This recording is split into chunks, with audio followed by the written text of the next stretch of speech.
Alhamdulillah, wassalatu wassalamu ala rasulillah wa ala alihi wa sahbihi wa man subhanaka la ilma lana illa ma 'allamtana innaka antal 'alimul hakim.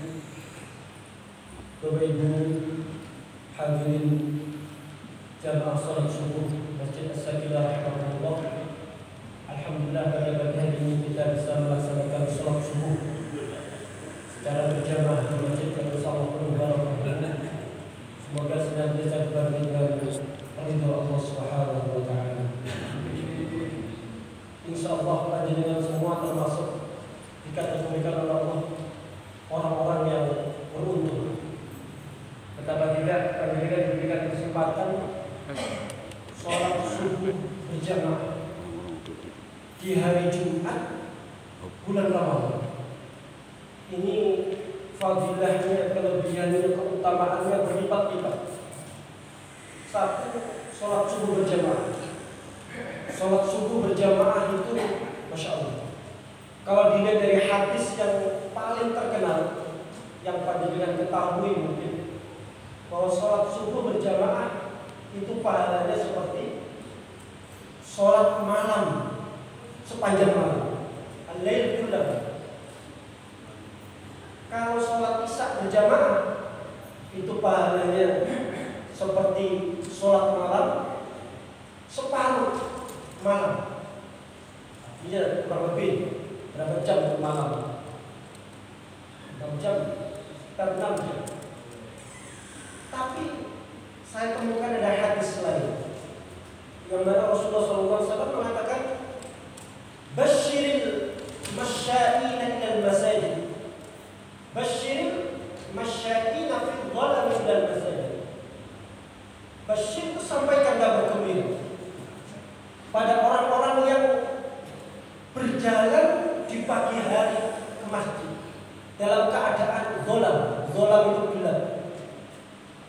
Panjenengan mungkin ada yang rumahnya jauh, bukan dari perumahan sini, mungkin dalam keadaan gelap, tetapi ala kulli hal bahwa panjenengan datang ke sini itu penuh dengan masyarakat, ada tantangan di situ.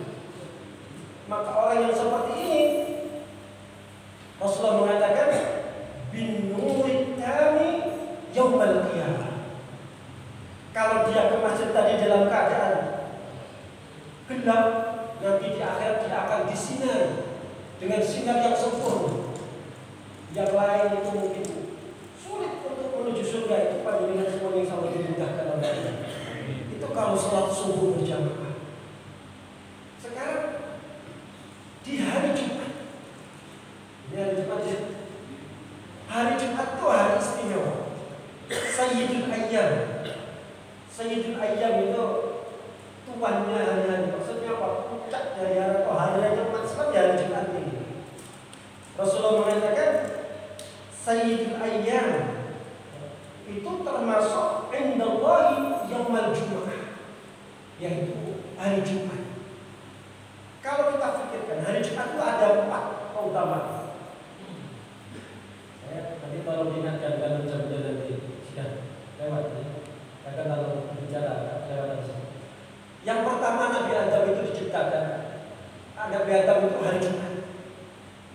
Nabi Adam diturunkan ke surga, dari surga itu hari Jumat.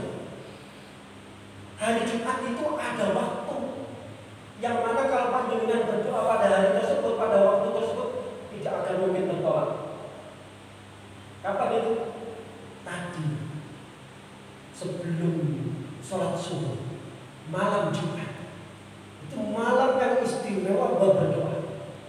Jadi kalau menyebut malam Jumat itu sunnahnya jangan mengarah yang lain. Jadi malam Jumat sunnahnya itu ya sholat malam. Yang membaca sholawat itu malam Jumat, bukan sunnah yang lain. Itu tidak mungkin tertolak doa. Pasti insya Allah terkabul. Sama dengan ini Bapak Ibu, saya melihat kalau orang berbuka bersama atau berbuka itu ada yang kurang pas menurut saya. Seringkali orang itu meninggalkan waktu yang sungguh istimewa dan banyak dilupakan oleh orang. Apa itu? Berdoa setelah berbuka.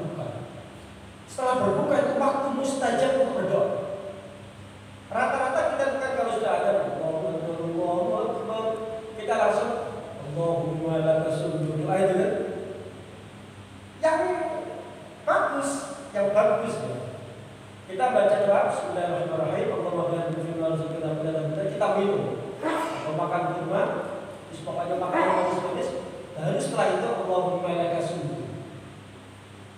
Karena di situ ada dhahabat dhama, wabtalatul uruq dan seterusnya. Jadi haus itu sudah sirna sudah. Kalau setelah minum, kalau sebelum minum apa yang sirna haus. Jadi Bismillah dulu Allahumma barik lana. Setelah itu minum atau makan apapun yang baru berdoa Allahumma laka sujud. Baru setelah itu panjenengan berdoa. Itu waktu yang mustajab. Waktu yang istimewa untuk berdoa. Termasuk malam Jumat tadi. Itu malam yang istimewa. Oleh karena itu panjenengan termasuk orang-orang yang luar biasa. Bisa sholat subuh di hari yang penuh istimewa. Yang ketiga di bulan Ramadan. Salah satu keistimewaan hari Jumat itu adalah membaca surat Al-Kahf. Ayat atau surat yang saya baca tadi ketika imam tadi surat Kahf. Surat Al-Kahf. Surat Al-Kahf itu surat yang memang disyariatkan atau disunnahkan untuk dibaca. Tidak hanya hari Jumat ya. Tidak hanya malam Jumat atau tidak hanya hari Jumat. Cuma ketika hari Jumat itu ada keistimewaan luar biasa. Itu surat Kahf. Jadi bukan berarti surat Kahf itu hanya hari Jumat, bukan? Seluruh hari, seluruh waktu itu bagus dibaca surat Kahf itu. Tapi ketika hari Jumat keistimewaan itu bertambah, berlipat. Kenapa demikian? Kita kenali dulu surat Al-Kahf. Rasulullah SAW pernah mengatakan, "Man qara'a inna man qara'a surat Al-Kahfi yawmal Jum'ati adha'a lahu minna min nur." Bahwa inna man qara'a surat Al-Kahfi, sungguh orang yang membaca surat Kahfi pada hari Jumat yawmal Jum'ati, maka orang tersebut akan mendapatkan adha'a lahu minan nuri ma baina Jum'atain. Maka antara Jumat ini dan Jumat yang akan datang senantiasa mendapatkan cahaya dari Allah Subhanahu wa taala. Senantiasa akan mendapatkan petunjuk dari Allah Subhanahu wa taala. Senantiasa akan mendapatkan kerahmatan dari Allah Subhanahu. Itu surat Kahf. Surat Kahf tidak panjang, hanya 110 ayat.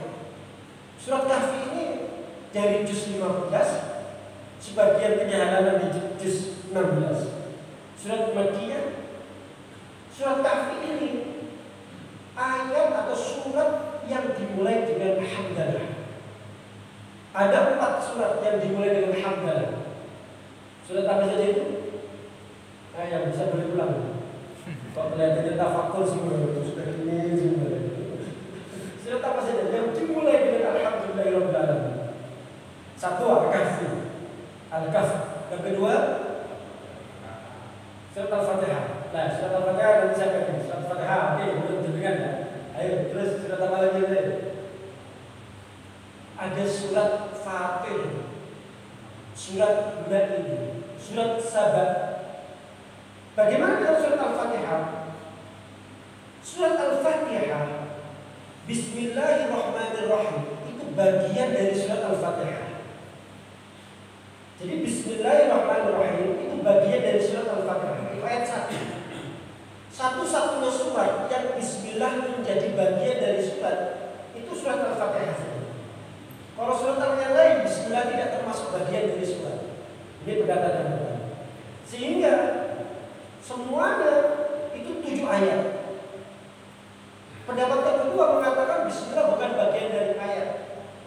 Tetapi ayat pertama alhamdulillahirabbil alamin. Sehingga nanti di siratal ladzina an'amta 'alaihim itu 1 ayat.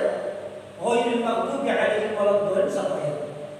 Sebagaimana kalau saya setoran hafalan Quran di Maroko itu Bismillah tidak ayat, tapi siratal ladzina an'amta 'alaihim 1 ayat. Ghairil maghdubi 'alaihim waladdallin 1 ayat. Sehingga total jumlahnya 7 ayat, tetap 7 ayat. Tetapi Bismillahirrahmanirrahim, jumhur ulama mengatakan bahwa itu bagian dari surat Al-Fatihah. Bagian dari surat Al-Fatihah. Sehingga tidak termasuk surat yang diawali dengan hamdalah. Hanya ada 4 tadi. Surat Kahfi, surat Maidah, surat Kahfi, Fatir, Sabah, Fazabah, Fatir. Juz 22. Masuk sini rahmatullah. Kenapa surat Al-Kahfi kok disunahkan dibaca di hari Jumat? Kalau Rasulullah ya sepanjang yang saya baca belum pernah menjelaskan secara detail kenapa itu. Yang jelas beliau menjelaskan tentang fadilah itu. Berarti memang ada ayat-ayat atau surat-surat yang mengandung fadilah keutamaan, ya ada. Memang disebutkan. Tetapi jangan mengkhususkan bahwa surat itu hanya untuk itu. Itu yang tak boleh. Contoh sederhana yang paling banyak di masyarakat surat Yasin. Surat Yasin. Kalau ada orang meninggal, baca surat Yasin. Malam Jumat, surat Yasin. Apakah salah? Tidak. Kalau mengatakan salah tidak. Baca Quran yang salah. Tidak mungkin baca Quran yang salah, tidak mungkin. Surat apapun dibaca tidak ada yang salah. Kapanpun dibaca tidak ada yang salah. Tetapi apakah benar bahwa surat Yasin itu hanya khusus orang mati? Itu yang pertanyaan. Seakan-akan surat Yasin itu hanya untuk orang meninggal. Padahal tidak. Memang ada Iqra'u surat Yasin ala mautakum. Iqra'u Yasin ala mautakum. Itu ada. Bahwa kalau ada orang meninggal, kalau ada orang nazar, itu membaca surat Yasin. Jadi agar memudahkan sakaratul mautnya. Itu ada. Tetapi kalau mengkhususkan surat Yasin hanya untuk orang meninggal, itu yang tidak benar. Itu mengkerdilkan surat Yasin. Tidak boleh. Jadi memang surat Yasin banyak sekali keutamaan. Surat Waqiah hanya untuk mencari rezeki. Tidak. Kalau baca surat Waqiah, kalau mendapatkan rezeki dari apa itu? Iya. Tetapi kalau surat Waqiah hanya untuk mencari rezeki, tidak. Ayat kursi hanya untuk mengusir jin, tidak. Tapi kalau memang jin dibacakan surat ayat kursi, bisa jadi. Sekarang jin itu semuanya pada pintar semua. Saya itu pernah ya Pak, di kampus itu ada yang kesurupan. Terus ada yang manggil saya, tapi satu jin. Kemudian kalau ada yang kesurupan di kelas, saya datang itu. Ya, saya doa baca. Itu saya baca ayat kursi itu ditirukan sama mereka. Ditirukan sama jinnya itu. Allahu la ilaha illa huwal hayyul qayyum. Apa aku baca ini aku juga bisa. Saya kecek gitu aja. Ya Allah. Waktu itu saya belum wudu. Ketika sudah wudu sudah tahu. Memang ayat kursi bisa jadi, tetapi kalau mengkhususkan ayat kursi untuk itu, tidak. Jadi banyak luas sekali ayat Quran, tidak hanya untuk itu. Oleh karena itu surat Kahfi tidak hanya hari Jumat, tetapi ketika dibaca hari Jumat full fadilahnya. Apa sih isinya surat Kahfi ini? Yang pertama adalah di 10 ayat pertama atau ayat 1 sampai 8, ayat 1 sampai 8 itu mengandung makna tauhid. Makna tauhid bahwa Allah Subhanahu wa taala tidak mungkin beranak dan tidak mungkin punya anak, dan sungguh orang-orang yang mengira bahwa Allah punya anak itu salah besar. Kalau saya katakan di situ ada tauhid. Mencari tauhid, ngoceh tauhid gitu. Kita itu Bapak Ibu harus benar-benar yang tidak boleh ditawar itu tauhid. Sudah la ilaha illallah Muhammad Rasul ini dipegang betul sampai wafat. Jangan sampai la ilaha illallah itu terlepas. Ada seorang sahabat itu namanya Khabbab bin Al-Awas.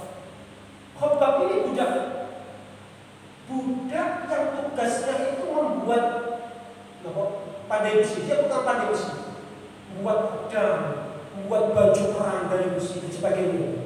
Tetapi ketika beliau masuk Islam, itu disiksa oleh majikannya. Jadi dikasih baju perang, terus kemudian dijemur di panas yang terik. Karena panasnya itu dengan tahu. Kalau di Arab kalau musim panas berapa derajat? Itu sampai 50 derajat lebih. Itu sampai melepas kulitnya. Saya dinomor ketika bertanya pada beliau, coba ceritakan apa yang orang-orang musyrik lakukan pada kami. langsung membuka punggung beliau ini. Lemak-lemak yang ada dalam tubuh saya itulah yang memadamkan panasnya api. Allah. Tetapi dengan penuh siksaan itu, Khabbab bin Al-Aras tetap memegang la ilaha illallah Muhammadur Rasulullah. Nabi Ibrahim, Nabi Ishak, Nabi Yakub itu ketika ngobrol dengan putra-putranya, ketika ngobrol dengan cucu-cucunya, mengatakan, Am kuntum syuhada'a id hadara Yaqub al-maut id qala li banihi ma ta'buduna min ba'di. Kalau seandainya kita ini meninggal, kamu mau menyembah apa?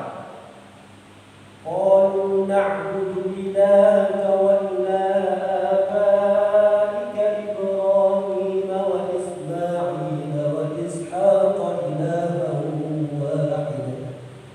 Aku akan menyembah agama dari agama Ibrahim, agama dari Ishaq, Nabi Yakub, kita manusia. Inilah wasiat yang paling utama untuk anak cucu kita. Dengan tampil putra-putranya, anak-anaknya. Lek bapak ngomong itu gelem ngopain di masjid As-Sakinah betul. Tetap sholat betul. Tetap pegang agama Islam. Itu wasiat yang terbagus dan terindah dicontohkan oleh para nabi salafus saleh. Wasiat iman. Ini yang penting. Wasiat bocah iman tetap iman. Nah, saya melihat fenomena, kalau alhamdulillah kalau di Kediri ini ada di beberapa titik. Saya melihat itu. Kalau di Malang, di Blitar, di Malang Selatan, di Blitar itu, saya menjumpai ketika kakak di sebagainya itu orang-orang itu hanya dengan mie 1 kardus, gula 2 kilo, minyak 2 liter, sudah pindah agama. Sampai-sampai ada tetangga itu yang buat spanduk. Tulisannya gini, melarang nyoben sing penting Islam. Karena banyak orang yang keberkebutuhan merasa miskin sehingga mereka mau menerima itu. Maka dari sinilah panjenengan semuanya harus jadi orang kaya. Kaya tapi dermawan, luman. Kalau jenengan tidak kaya, rukun Islam itu yang gratis berapa? 1. Hanya syahadat, sholat butuh uang, zakat butuh malik, puasa butuh, apalagi haji 20 juta. Itu belum yang plus. Semuanya butuh uang.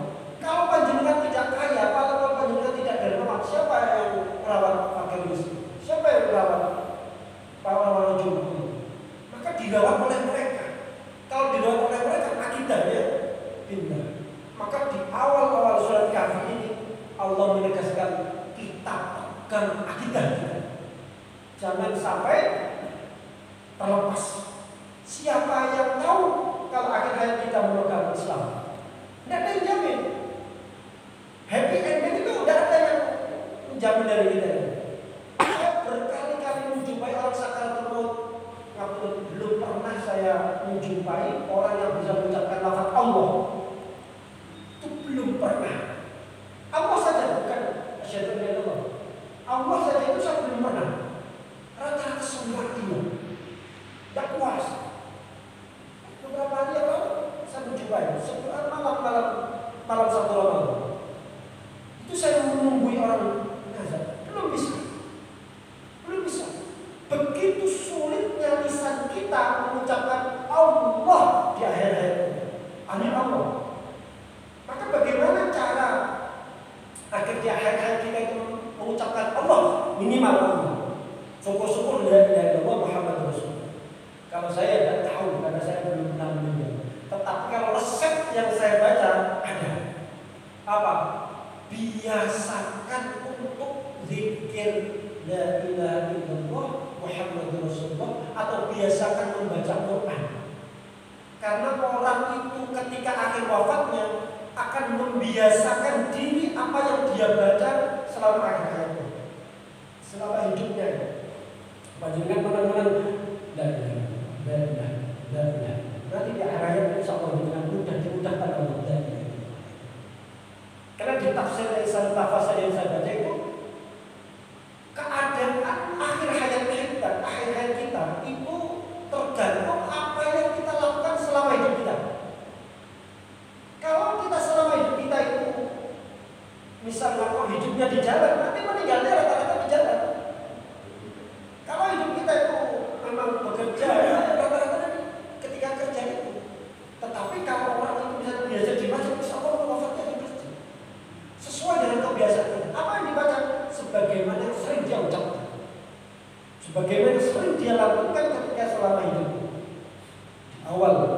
surat Al-Kahf berbicara tentang tauhid.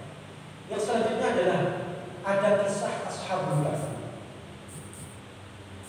Ashabul Kahf itu sekelompok pemuda pada sahabat. Cuma tidak itu yang ingin saya tunjukkan. Bahwa dalam Islam itu ada hal-hal yang mustahil yang tidak banyak orang itu percaya, tapi ada. Kalau orang-orang saat ini diajak ngomong mustahil itu tidak mungkin percaya. Jadi kan percaya kalau saya bisa terbang, tidak mungkin percaya. Jadi kan percaya kalau misalnya ada orang itu, kemarin itu ada yang ngaku nabi dari Jombang itu, astagfirullah, kok Cikono yang ngaku nabi. Di Jombang kan kamu kemarin ingin bertemu dengan yang ini, orang Jombang. Memang orang Jombang itu luar biasa ini. Apapun ada itu di situ. Ya Allah. Iya terakhir kemarin Medan. Itu yang sosok ulama itu dari Jombang. Husnu, pemikir fenomenal, Husnul Khalis Majid. Itu kan kontroversial juga pemikiran. Itu dari Jombang. Sampai yang makan daging manusia itu Jombang juga. Sampai yang pengobatan babi itu juga Jombang juga. Yang aku nabi Jombang juga. Jombang luar biasa istimewa. Istimewa itu dari Jombang. Ada ini ngapunten ya. Ngapunten. Kembali. Dalam Islam itu ada yang secara nalar tidak mungkin, tapi itu ada. Maka ketika itu banyak orang yang tidak percaya sehingga keluar dari Islam. Tetapi itu ada. Panjenengan kalau itu tidak dari Quran mungkin jenengan tidak percaya.